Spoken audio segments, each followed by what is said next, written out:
ಆತ್ಮೀಯ H60 news ಅರ್ಥಾತ್ ಸೀತಾರಾಮ್ ನ್ಯೂಸದ ವೀಕ್ಷಕರೇ, ನಾನು ನಿಮ್ಮವ ಎಂ ಆಯುಧ ಮಲ್ಲಪ್ಪ ಜೊತೆ ಅವರು. ತಾವು ಈಗ ಸುದ್ದಿಗಳ ಲೋಕಕ್ಕೆ ಎಂಟ್ರಿ ಹೊಡಿತಾ ಇದ್ದೀರಿ. ಈ ಸುದ್ದಿಗಳನ್ನು ಪ್ರತಿಯೊಂದು ನೋಡೋ ಜೊತೆಗೆ ನಿಮ್ಮ ಅಭಿಪ್ರಾಯಗಳನ್ನು ಹಚ್ತಾ ಇರಿ. ಯಾಕಂದರೆ ಈ ಸುದ್ದಿಗಳು ನಿಮಗಾಗಿ, ನಿಮ್ಮ ಬದುಕಿಗಾಗಿ, ನಿಮ್ಮ ವೈಚಾರಿಕೆಗಾಗಿ, ನಿಮ್ಮ ತಿಳುವಳಿಕೆಗಾಗಿಯೂ ನಿಮಗೂ ಗೊತ್ತು. ಜೊತೆಗೆ ನಮಗೂ ನಿಮ್ಮೊಂದಿಗೆ ಇದೊಂದು ಮಾತಾಡುವಂಥ ಜೊತೆಗೆ ಸುದ್ದಿಗಳನ್ನು ಬಿಡುವಂಥ ಕೆಲಸ. ಈ ಕೆಲಸದಲ್ಲಿ ನಾವು ನಿಮ್ಮೊಂದಿಗಿದ್ದೀವಿ ಅಂತ ಹೇಳ್ತಾ ನೋಡ್ತಾ ಇರಿ ಈ ಸುದ್ದಿಗಳನ್ನು.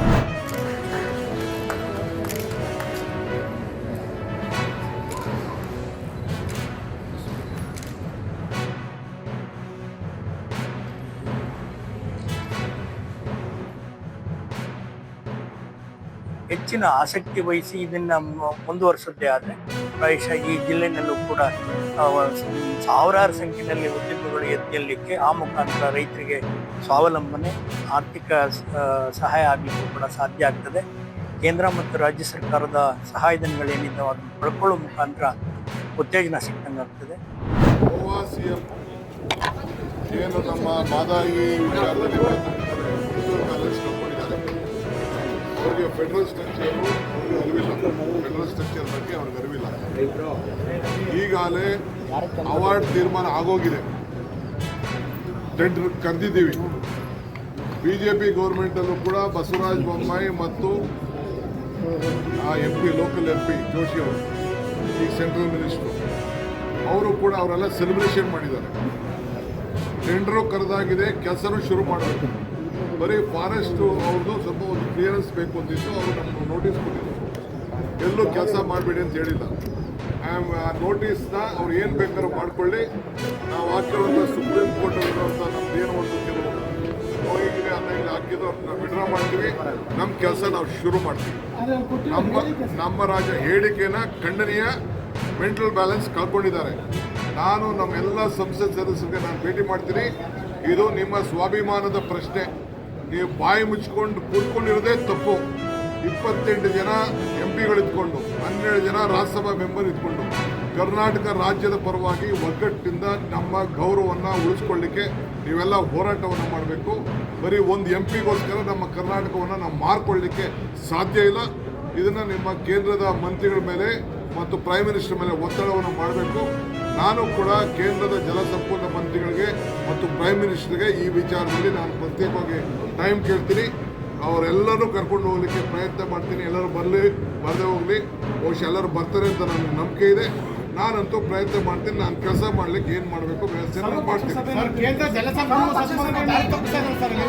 ಆಲ್ MPs ಹೇಳ್ತಾರೆ, ಆಲ್ MPs ಡೆಲ್ಲಿಲಿ ಹೋಗಿ ನಾನು ಮಾತಾಡಿಕೊಂಡು ಟೈಮ್ ಫಿಕ್ಸ್ ಮಾಡಿ ಮೀಟ್ ಮಾಡ್ತೀನಿ.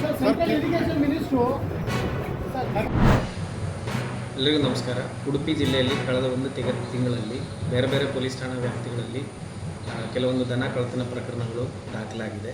ಅದರಲ್ಲಿ ಕೆಲವೊಂದು CCTV ಫುಟೇಜಸ್ಸು ಸಾಮಾಜಿಕ ಜಾಲತಾಣಗಳಲ್ಲಿ ಈ ಪ್ರಕರಣಗಳನ್ನು ಗಂಭೀರವಾಗಿ ಪರಿಗಣಿಸಿ ಪ್ರತಿಯೊಂದು ಪ್ರಕರಣಗಳಿಗೂ ನಾವು ಸಪ್ರೇಟ್ ತಂಡಗಳನ್ನು ರೂಪೀಕರಿಸಿ ಸರ್ಕಲ್ ಇನ್ಸ್ಪೆಕ್ಟರ್ಸು, ಸಬ್ ಇನ್ಸ್ಪೆಕ್ಟರ್ಸ್ ಅವರ ನೇತೃತ್ವದಲ್ಲಿ ಈ ಪ್ರಕರಣಗಳೆಲ್ಲ ಭೇದಿಸಲಿಕ್ಕೆ ಯಶಸ್ವಿಯಾಗಿದೆ ಅಂತ ಹೇಳಲಿಕ್ಕೆ ಇಚ್ಛೆ ಪಡ್ತೀನಿ.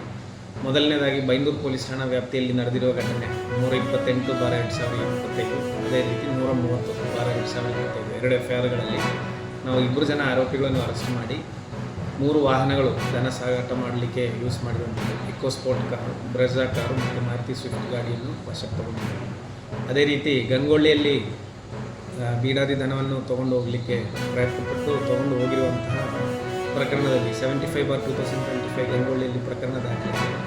ಇದರಲ್ಲಿ 2 ಜನ ಆರೋಪಿಗಳನ್ನು ವಶಕ್ಕೆ ತಗೊಂಡು ಅದಕ್ಕೆ ಯೂಸ್ ಮಾಡಿರುವಂಥ ಸ್ವಿಫ್ಟ್ ಗಾಡಿ ಏನಿದೆ ಅದನ್ನು ವಶಕ್ಕೆ ತಗೊಂಡಿದ್ದೀವಿ. ಮೊನ್ನೆ ಕೋಟಾ ಪೊಲೀಸ್ ಠಾಣಾ ವ್ಯಾಪ್ತಿಯಲ್ಲಿ ಬಿದ್ಕಲ್ಕಟ್ಟೆಯಿಂದ ಜಂಕ್ಷನಿಂದ ಒಂದು ಸ್ಕಾರ್ಪಿಯೋ ಗಾಡಿಯಲ್ಲಿ ದನ ತುಂಬಿಸಿಕೊಂಡು ಹೋಗುವಂಥ ವಿಡಿಯೋನು ಬಂದಿದೆ. ಆ ಪ್ರಕರಣವನ್ನು ಭೇದಿಸಿ ಅದರಲ್ಲಿ ಇರುವಂಥ 2 ಜನ ಆರೋಪಿಗಳು ಹಾಗೂ ಅದಕ್ಕೆ ಯೂಸ್ ಮಾಡಿರುವಂಥ ಮಹೀಂದ್ರ ಸ್ಕಾರ್ಪಿಯೋ ವಾಹನವನ್ನು ನಾವು ವಶಕ್ಕೆ ತಗೊಂಡಿದ್ದೀವಿ. ಈ ಪ್ರಕರಣದಲ್ಲಿ ಅರೆಸ್ಟ್ ಆಗಿರುವಂಥ 2 ಜನ ಇಮ್ರಾನ್ ಹಾಗೂ ಇರ್ಷಾದ್. ಇಮ್ರಾನ್ ಮೇಲೆ ಸುಮಾರು 35 ಇದೇ ಥರ ಪ್ರಕರಣಗಳು ಬೇರೆ ಬೇರೆ ಪೊಲೀಸ್ ಠಾಣಾ ವ್ಯಾಪ್ತಿಗಳಲ್ಲಿ ಇಡೀ ಕರ್ನಾಟಕದಲ್ಲಿ ರಿಜಿಸ್ಟರ್ ಆಗಿರುವಂಥದ್ದು ಕಂಡುಬಂದಿದೆ. ಅದೇ ರೀತಿ ಇರ್ಷಾದ್ ಎಂಬವನಿಗೆ ಅರೆಸ್ಟ್ ಮಾಡಿದವರು, ಅವರ ಮೇಲೂ 14 ಪ್ರಕರಣಗಳು ಅಕ್ರಾಸ್ ದ ಸ್ಟೇಟ್ ದಾಖಲಾಗಿದೆ. ಇವರಿಬ್ಬರನ್ನು ಸಹ ವಶಕ್ಕೆ. ಅದೇ ರೀತಿ ಬ್ರಹ್ಮವರದಲ್ಲಿ ಆಗಿರುವಂಥ ಒಂದು ಘಟನೆ 20ನೇ ತಾರೀಕಲ್ಲಿ ಆಗಿರುವಂಥ ಘಟನೆ, ಅದರಲ್ಲಿ ಅದನ್ನದು ರಕ್ಷಣೆಯೂ ಮಾಡಿ ಅದಕ್ಕೆ ಯೂಸ್ ಮಾಡುವಂಥ ಫೋರ್ಡ್ ಕಾರು ಸೀಸ್ ಮಾಡಿದ್ದೀವಿ. ಅದರೊಟ್ಟಿಗೆ 2 ಜನ ಆರೋಪಿಗಳನ್ನು ಅರೆಸ್ಟ್ ಮಾಡಿದ್ದೀವಿ. ಕರಾವಳಿ ಭಾಗದಲ್ಲಿ ಈ ಥರ ಪ್ರಕರಣಗಳಿಗೆ ತುಂಬ ಇಂಪಾರ್ಟೆನ್ಸ್ ಇರೋದ್ರಿಂದ ಇದರಿಂದ ಬೇರೆ ಲಾ ಆ್ಯಂಡ್ ಆರ್ಡರ್ ಇಶ್ಯೂಸ್ ಆಗಲಿಕ್ಕೆ ಸಾಧ್ಯತೆ ಇರೋದ್ರಿಂದ ಈ ಥರ ಪ್ರಕರಣಗಳನ್ನು ತುಂಬ ಗಂಭೀರವಾಗಿ ಪರಿಗಣಿಸ್ತಾ ಇದ್ದೀವಿ. ಅದನ್ನು ಕೂಡಲೇ ಪತ್ತೆ ಮಾಡಿ ಆರೋಪಿಗಳನ್ನು ವಶಕ್ಕೆ ತಗೊಂಡು ಅವರ ಮೇಲೆ ಕಾನೂನು ಕ್ರಮಗಳು ಜಾರಿ ಆಗ್ತಾಯಿದೆ. ಇನ್ನು ಮುಂದೆ ಸಹ ಇದೇ ರೀತಿಯಲ್ಲಿರುವ ಕಟ್ಟುನಿಟ್ಟಿನ ಕ್ರಮಗಳಾಗ್ತದೆ ಅಂತ ಹೇಳಲಿಕ್ಕೆ ನಾನು ಇಚ್ಛೆ ಪಡ್ತೀನಿ. ವಿಷಯ ಬರೋದಿಲ್ಲ. ನಾನು ಶಶಿ ಕ್ಷೇತ್ರದ ಶಾಸಕರಾದ ಭೀಮಣ್ಣವರಿಗೆ ಹೇಳ್ತೇನೆ, ದಯವಿಟ್ಟು ವೈಯಕ್ತಿಕ ಸಹಾಯ ಮಾಡಿ ಒಂದು ಕಡೆ ಇರಲಿ. ಇವರ ಮನೆ ಸಂಪೂರ್ಣ ಕಟ್ಕೊಳ್ಳಿಕ್ಕೆ ಏನು ಬೇಕೋ ತಾವು ಅದನ್ನು ಮಾಡಬೇಕು. ಹಿಂದೆ ವಿಶ್ವೇಶ್ವರಡೆ ಕಾಗೇರರು ಇರಬೇಕಾದ್ರೆ ಮನೆ ಸಂಪೂರ್ಣ ನಾಶ ಆದಾಗ 3 ಲಕ್ಷ 5 ಲಕ್ಷ ಈ ರೀತಿ ಪರಿಹಾರ ಕೊಟ್ಟಿದ್ದರೆ ನಾವು ಮಾಡ್ಬೋದು. ತಾವು ಯಾವ್ಯಾವ ಸೆಕ್ಷನ್ನಲ್ಲಿ ಇದೆಯೋ ಆ ಸೆಕ್ಷನ್ ನೋಡಿ ಮನೆ ಕೊಟ್ಕೊಳ್ಳಿಕ್ಕೆ ಒಂದು 5 ಲಕ್ಷ ಬೇಕು. 50,000 20,000 ರೂಪಾಯಿ ಏನು ಪ್ರಯೋಜನ ಆಗೋದಿಲ್ಲ. ಮನೆ ಸಂಪೂರ್ಣ ಕಟ್ಕೊಳ್ಳಿಕ್ಕೆ ಸುಮಾರು ಒಂದು 5 ಲಕ್ಷ ರೂಪಾಯಿಯನ್ನು ತಾವು ಕೊಡಿಸ್ಬೇಕು. ಯಾವುದಾದ್ರು ಸರ್ಕಾರದ ಯಾವುದಾದ್ರು ಯೋಜನೆಯಲ್ಲಿ ಅದಿಲ್ಲ ಅಂದರೆ ತಾವು ವಾರಕ್ಕೊಂದ್ಸಲ ಬೆಂಗಳೂರಿಗೆ ಹೋಗ್ತಾ ಇರ್ತೀವಿ. ಸನ್ಮಾನ್ಯ ಮುಖ್ಯಮಂತ್ರಿಯವರ ವಿಶೇಷ ಪರಿಹಾರ ನಿಧಿ ಅಂತಿರುತ್ತೆ. ಈ ಥರ ಯಾವುದಾದ್ರೂ ಸೆಕ್ಷನ್ ಕೊಡ್ಲಿಕ್ಕೆ ಬಂದಿಲ್ಲ ನೋಡಿ. ಆ ಕೇರಳದ ಆನೆಗೆ ನಾವು 15 ಲಕ್ಷ ಕೊಟ್ಟಿವಿ. ಈ ನಮ್ಮ ಮುಖ್ಯಮಂತ್ರಿಯವರು ರಾಹುಲ್ ಗಾಂಧಿ ಏರಿಯಾದಲ್ಲಿ ಮನೆಗಳ ಪ್ರವಾಹದ ಗುಡ್ಡ ಕುಸಿದಾದಾಗ 100 ಮನೆ ಕಟ್ಸ್ಕೊಡ್ತೇನೆ ಅಂತ ಕಟ್ಸ್ಕೊಟ್ರು. ಹೌದಲ್ವಾ? ಈ ಥರ ಮುಖ್ಯಮಂತ್ರಿ ಪರಮಾಧಿಕಾರ ಇರುತ್ತೆ. ತಾವು ವಾರಕ್ಕೊಂದ್ಸಲ ಬೆಂಗಳೂರಿಗೆ ಹೋಗ್ತೀರಿ. ಈ ಬಡವನಿಗೋಸ್ಕರವಾಗಿ ತಾವು ಮಿಡಿಬೇಕು. ತಾವು ಮುಖ್ಯಮಂತ್ರಿ ಅವರಿಗೆ ಹೇಳಬೇಕು, ನಮ್ಮ ಕ್ಷೇತ್ರದಲ್ಲಿ ಈ ಥರ ಒಬ್ಬ ರಾಜಶೇಖರ್ ಮಡಿವಾಳ ಅನ್ನುವಂಥ ವ್ಯಕ್ತಿಯ ಮನೆ ಸುಟ್ಟೋಗಿದೆ, ಅವ್ರ ಜೀವನಕ್ಕೆ ಭಾಳ ಕಷ್ಟ ಆಗಿದೆ, 5 ಲಕ್ಷ ರೂಪಾಯಿಯನ್ನು ಮಿನಿಮಮ್ 5 ಲಕ್ಷ 10 ಲಕ್ಷ ಬೇಕಾಗಿದೆ, ಅಥವಾ 5 ಲಕ್ಷ ತುರ್ತಾಗಿ ತಾವು ಕೊಡಬೇಕು ಅಂತ ಮುಖ್ಯಮಂತ್ರಿಯವರ ಹತ್ರ ತಾವು ಅರ್ಜಿ ಕೊಟ್ಟರೆ ಖಂಡಿತವಾಗಿ ಮುಖ್ಯಮಂತ್ರಿಗಳು ಸ್ಪಂದಿಸ್ತಾರೆ. ಈಗ ಯಾರು ಹೇಳೇ ಇಲ್ಲ, ಪಾಪ ಮುಖ್ಯಮಂತ್ರಿ ಏನು ಮಾಡ್ತಾ ಇದ್ದೀರಿ, ಏನು ಮಾಡಿ ಸಾಧ್ಯ? ನಾಳೆ ನೀವೇ ಮುಖ್ಯಮಂತ್ರಿ ಆದರೂ ಏನು ಮಾಡಿ ಸಾಧ್ಯ? ನಿಮ್ಮ ಯಾರು ಬಂದು ಹೇಳಬೇಕಲ್ಲ. ನಿಮ್ಮ ಕ್ಷೇತ್ರ ಶಾಸಕರು ಬಂದು ಹೇಳಿಲ್ಲ ಅಂತ ನೀವೇ ಗೊತ್ತಾಗ್ತೀವಿ, ದೇವರ ಗೊತ್ತಾಗೋದಿಲ್ಲಲ್ಲ.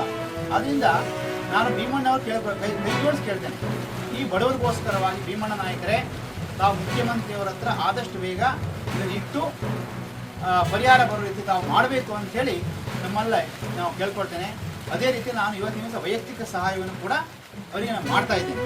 ಮತ್ತು ನಾನು ಎಲ್ಲರನ್ನೂ ಕೂಡ ಕೇಳ್ಕೊಳ್ತೇನೆ, ಸಿದ್ದಾಪುರ ತಾಲೂಕಿನ ಪ್ರಮುಖರೇನಿದ್ದೀರಿ, ಪ್ರಜ್ಞಾವಂತ ನಾಗರಿಕರೇನಿದ್ದೀರಿ, ಮಾನವೀಯತೆ ಹೊಂದಿರೋ ವ್ಯಕ್ತಿಗಳಿದ್ದೀರಿ, ಈ ವ್ಯಕ್ತಿಯ ಕಷ್ಟಕ್ಕೆ ತಾವು ಸ್ಪಂದಿಸಿ ಆಯಿತಾ. ಇನ್ನೊಂದು ಜೀವ ಮತ್ತೊಂದಿಷ್ಟು ನೋವು ಅನುಭವಿಸೋದು ಬೇಡ. ಆದಷ್ಟು ಬೇಗ ಒಂದು ಮನೆ ಮಾಡಿಕೊಳ್ಳಿ ಆಯಿತಾ. ಎಲ್ಲರೂ ನಮ್ಮ ಥರನೇ ಅವರು ಕೂಡ ಬದುಕಲಿ. ಈ ರೀತಿ ದಿನ ಬೆಳಗಿನ ಸಂಜೆ ತನಕ ಮಳೆ ಬರ್ತಾ ಇರ್ತದೆ, ಈ ಚಳಿ ಮಳೆಯಲ್ಲಿ ಎಲ್ಲಿ ಹೋಗ್ತಾರೆ. ಅದರಿಂದ ಎಲ್ಲರೂ ಕೂಡ ಸ್ಪಂದಿಸೋಣ ಅಂಥೇಳಿ ನಾನು ಎಲ್ಲರಿಗೂ ಕೂಡ ಕರೆ ಕೊಡ್ತಾ ಇದ್ದೀನಿ.